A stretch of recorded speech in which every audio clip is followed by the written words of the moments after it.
Hey Gabe, this is David. The first thing I'm trying to do is get the post to go flush. So this post was perfect, just because it was really tall. So I was able to take it out, put it back in. But I think I'm realizing some of the posts are not even. Like some of this was a little shorter, and this was really short. So most likely, other than extending the posts or adding something to go on top, I just need it to be all evened out.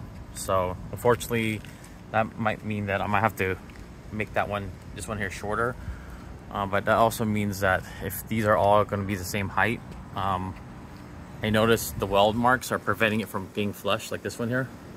So I just need someone to use a die grinder, which I have, to sit it flush. So the post would be all same height, and then this, this would be something that we can kind of make the post light more flush by grinding some of the weld joints. Speaking of this one, I think if I close it, we put a light here, so I'm thinking maybe this one could be grinded, this corner here. So I can put a light, because I think it actually hits it when I try to put it in here. Actually, this one again, this needs to be grinded a little more, because when I try to pound it to make it even, it got dented, but that's not a big deal. But that's probably something, with a new post cap, I can put it in there and just have it flush.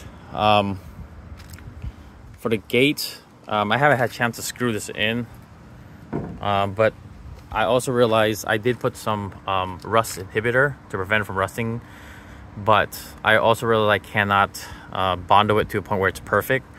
So instead of just trying to make it so perfect, I'm thinking this one here, these three here, I can just get a circle and just have it weld here, 1, 2, 3, and it would kind of hide the imperfection, because I realized this is not one piece, and me trying to bondo it, it just never would be flat. So at least having a circle would hide it. It might look pretty nice too, to be honest with you. So that's the main another one. And then the last part I actually was thinking through is putting mesh up here to add a little more privacy. I don't know what your thoughts are on that one. And then this one here too.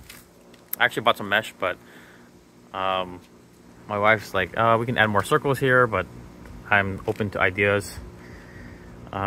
So that's pretty much the main few things. Just want to walk you through for the fence. We talked about this before, since we're gonna have to do that later.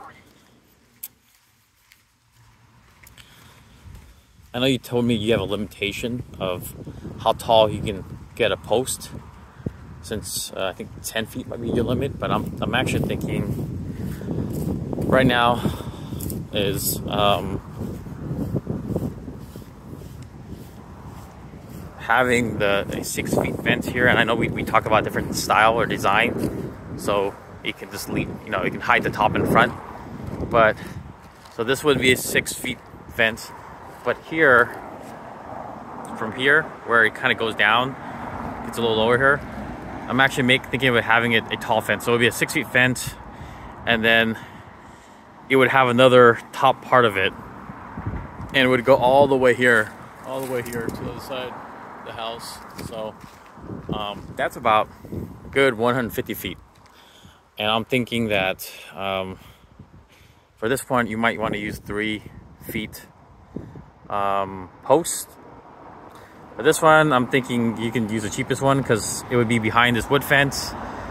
So it would have some structure to it, and it could be, to be honest, you can probably screw into it, to some of these parts here.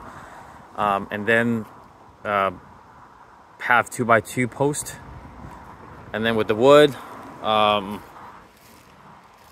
we can work on that, because that is a cost. But that's what I'm thinking, that you would kind of have this as a 6 feet fence straight, and then this one would be 6 feet straight, so it would be kind of line parallel, but then they have an extension at the top. That's what I'm thinking. I think that might be a way to kind of create a little bit of privacy from here, since the trees have been cut, and then now they can be exposed. But that's what I'm thinking, because you can kind of see when you know, you're driving your truck from this area here, from here, you can see the backyard. So by having a fence taller than 6 feet, I think, you know, maybe an 8 or 9, that's something we can do. I also talked about having, instead of having deep into the concrete, that the post can have brackets, so you can have a bracket fence. I don't know if I heard you mention they're not as strong, but maybe that's a way to have a fence that's taller, but cutting so many pieces. So with that said, that's kind of the scope of work. Let me know any questions. Thanks.